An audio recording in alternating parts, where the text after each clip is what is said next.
Update: my sister and brother-in-law wanting to take my camper for my nephew to live in. Things went bad. Original post: my sister and her husband fell on hard times because of the pandemic.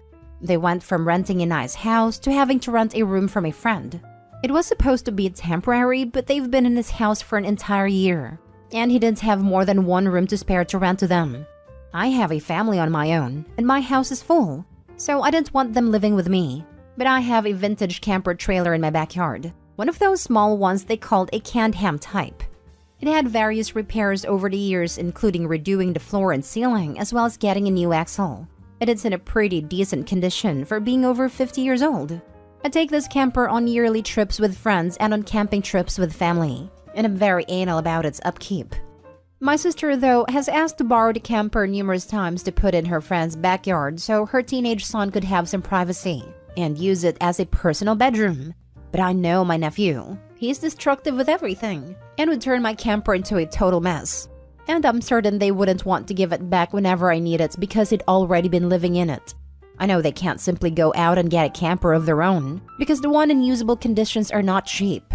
And right now, they're trying to save every extra dime to get back on their own feet. Recently, my sister has gotten our parents involved, and they think I should just lend them the camper. But I've still refused. They won't let up and seem to think that if they keep hounding me as a collective that I'll give in. But I haven't. My wife is on my side and has refused to let my sister and brother-in-law in when I wasn't home. They have a vehicle that can tow the camper, so I don't trust them to not take it if they can get in my backyard. My house also has cameras, and my sister and brother-in-law are aware of them now. They say I'm the a-hole because I only use the camper a few times a year and they need it now. But I worry that they wouldn't want to give it back, much less return it in the same condition. I firmly believe I'm in the right, but with my parents and sister constantly breathing down my neck, I thought I'd come here for an unbiased opinion. Am I the a-hole for not lending them the camper? Info: I did suggest they get my nephew a tent, but they shot the idea down and called a tent temporary. If anything, that just felt like another red flag to me. More info: our parents do not live close anymore. They moved several states away to retire a few years ago. Now for the top comments before reading the updates. Not the a-hole. Obviously, it's not like they're asking to borrow it for a few days. It would be indefinite, and like you said, he's messy and destructive. No way I'd let them take it. Honestly, even if the nephew weren't messy and destructive, the very fact that it would be for an indefinite amount of time would do it for me. This isn't a camper just rotting in the backyard. This is something OP uses. So if he wants to use it while nephew is still using it, guess who would lose out? Not the a-hole. I think you are correct in believing that you would basically be giving them the camper. It is pretty bad that they seem to be considering stealing it from you. It is not much of a solution to their real problem. Of course you are not the a-hole. This is another one of the many posts that are, you have XYZ. I need your XYZ. Give it to me. There are so many unbelievably entitled people out there. You would not be the a-hole even if you never used your camper. It is not even the give it to me. It's the screaming and name-calling and the verbal abuse to try and bully the other person into giving in. Now for the first update. I showed my sister and brother-in-law this post after getting the verdict. My parents have seen it as well, and they are all very unhappy with me. But my parents have backed off and they say they won't bother me with it again. I also spoke with my sister alone and went through the rough estimates of what possible repairs to the camper would be should my nephew damage it. My sister was not happy to see those numbers. Then I called her out on how they'd likely not want to return the camper when I need it. They also tried to come to my house when I wasn't home to take it without permission. And I told her I'd have no problem calling the police if they ever try that.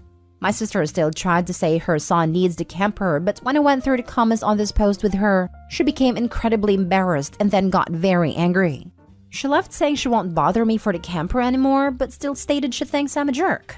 I didn't reply because I knew she was waiting to gaslight me. Just waved her goodbye and she left. My brother-in-law called me shortly after to yell at me, but he had no leg to stand on other than they want it.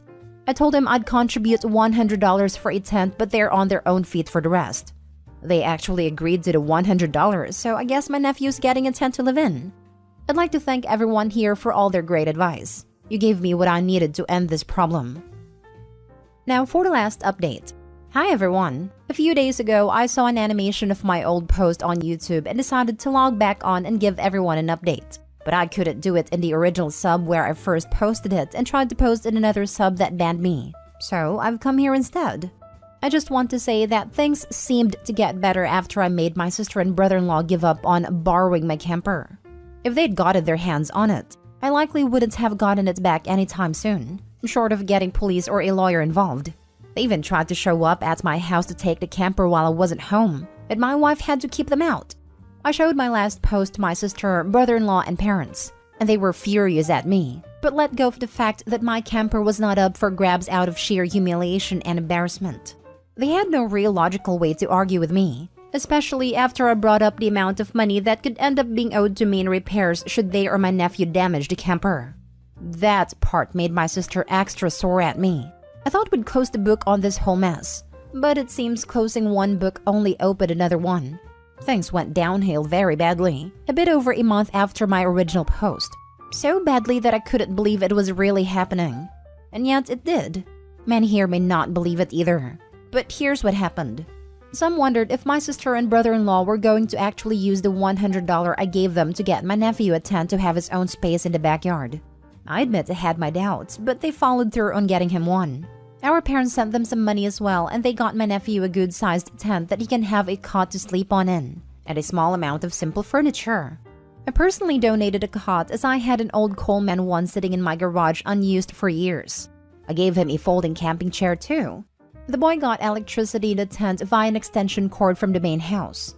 However, he frequently complained about heat during the day. It only had a couple of those little pseudo air conditioners that you just put water in to keep his tent cool. Though honestly, I doubt the situation would have been any different if he had my camper because it can get pretty hot inside of it too. Now on to what happened a bit over a month later. My sister and brother-in-law were evicted from their friend's house. Apparently, while there was trouble with my nephew needing his own space and being messy and defiant, they were having more trouble with a friend who was also their landlord. They tried to smooth things over by putting their son in the tent so he wouldn't be in the house much to avoid trouble. I suppose that might have worked, had my sister and brother-in-law not been caught with illegal drugs. And I mean the very bad ones, the kind that uses a syringe. Their friend/landlord went into their room while they were away and found their stash. That's why they were evicted. Suddenly, it made sense why in 2 years they couldn't afford a small apartment to move into despite both of them working full-time. Their extra cash just went right to their habits instead of saving it like they claimed to have been doing.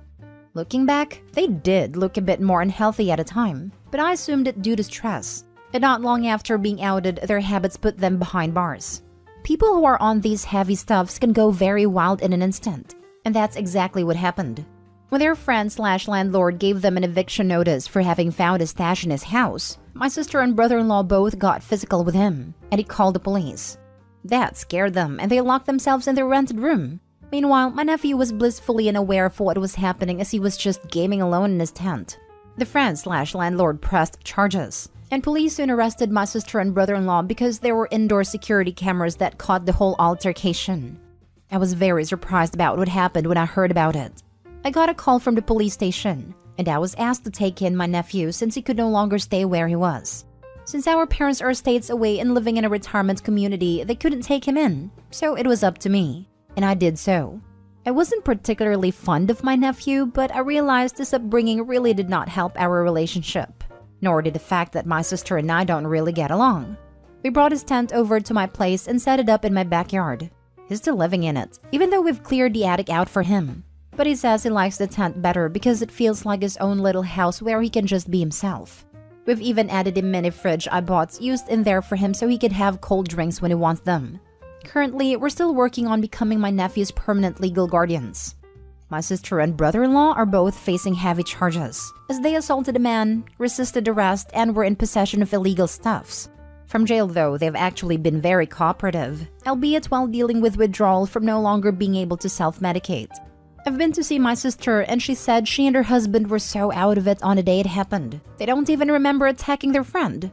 I don't know if they're faking memory loss to try and get a lesser punishment or if they really were that high. But I suppose it doesn't matter. It changes nothing since there was CCTV showing the attack. They are looking into possibly getting a plea deal when they go to court in November. But even with that, they may be in prison until their son is over 18 at least. I didn't have the heart to risk the foster system on my nephew.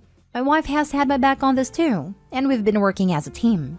My sister and brother-in-law have signed over the title to their SUV to me, and the plan is to make it my nephew's vehicle when he gets older, since he'll be 18 in 3 years. Or we can sell it to get him something that uses a lot less fuel. I already had to pay to get the SUV back from the police impound. That's money I know I'm never going to get back. When my sister and brother-in-law get out of prison in a few years, they're not exactly gonna have much to their name. So taking care of their son and making sure he grows up in a better environment feels like the least I could do. For those wondering about the substance use, it wasn't entirely out of left field. My sister was especially troubled in her teenage years and struggled with addiction in her early 20s with the same stuff. She nearly got kicked out of college for it. Our parents always just dug her out of the mire and helped her back on her feet. They even paid for her rehab. We all thought she'd be clean for a long time. But she admitted to me when I visited her in jail that her husband also had the same addiction issues. That's actually how they met. Not in rehab, but in a focus group after the rehab. They did not admit this to any of us until recently. Not sure why. But with the stress they faced in the past 2 years, falling back into old habits became easy for them. I've tried checking up on their former landlord to ask if he was okay. However, he wants nothing to do with my family. He had some pretty offensive things to say when I went over to gather my sister and brother-in-law's stuff. Once police gave me the okay, and the man actually threatened to pull a gun on me while I was carrying out boxes. He said he thinks my family are all alike, a bunch of filthy white trash C-words. So I don't feel as sorry for him as I did since he's a pretty big jerk. My nephew also confirmed this. My kids weren't exactly receptive of their cousin being around them. There's a bit of an age gap between them and they just don't relate to one another. And while my nephew is messy, we make him clean his tent once a week. And we make him shower at least 2 to 3 times a week. We live in a warmer climate, but now that the seasons are changing, it's cooling down a little bit to where he says the tent isn't so bad. He's got a tablet, a laptop, a DVD player, and a Nintendo Switch to occupy his time. But we keep these things in the house whenever my nephew isn't home. It's way easier to steal out of a tent than a house after all. Considering how angry my nephew was before, he rarely shows his temper now. Yes, he makes it hard to get him to do his chores, but as a whole, he's shown more improvement in a couple months than I saw in 3 years. He is extremely grateful, but is also very solitary. We give him his space most of the time, but I make sure my kids don't bother him either. He's going through a lot right now. My nephew plays a lot of Zelda and Fortnite. At least those are 2 of the games he plays that I know of. My kids love those games too. We've also given my nephew the old 10-speed road bike I used to use years ago. He rides it to and from school, as we live about a mile away from the local high school. Thus far, most of the drama from him has been school-related. He had to change to a different high school and make new friends, which he wasn't particularly happy about. He really doesn't like doing his homework and has been fighting with his teachers. But that's a problem many parents face on the regular. He says he's made a few new friends though, and I'm thankful for that. We're taking things one step at a time, and so far, it's slowly getting better. My nephew has also talked of one day getting a part-time job. For the record, he brought this up himself, not me or my wife. He says he needs to be ready to be independent when he's 18, but we wouldn't kick him out just for getting older. He's one of our kids now too after all. But if he's willing to work hard and move on to working full-time or going to college, we'll encourage him. I just don't want him ending up like either of his parents. He seems to be far better off mentally without their influence now anyway. It makes me regret not wanting to take him in sooner, but I didn't know how bad things really were. To think this all started because my sister and brother-in-law wanted my camper for their son. And those of you who said they potentially wanted it to skip town if they'd gotten a hold of it, you may very well have been right. They were on thin ice with their landlord, and falling ever deeper into their bad habit. Thus far though, my nephew has been completely indifferent to the camper even though his tent is practically right next to it. He says as long as he has his own space, he's fine. It reminds me of when I was his age. I enjoyed hanging out and spending nights in the old shed my parents made into a playhouse for me and my sister when we were kids. But we are still required to have a room at the ready for my nephew whenever a social worker checks up on us. He has the bulk of his stuff in the attic room, but chooses to stay in the tent, which the social worker didn't seem to mind since it was my nephew's preferred place to hang out, so long as an actual room was available to him. We also have a 7-foot-tall privacy fence all around the backyard and cameras too.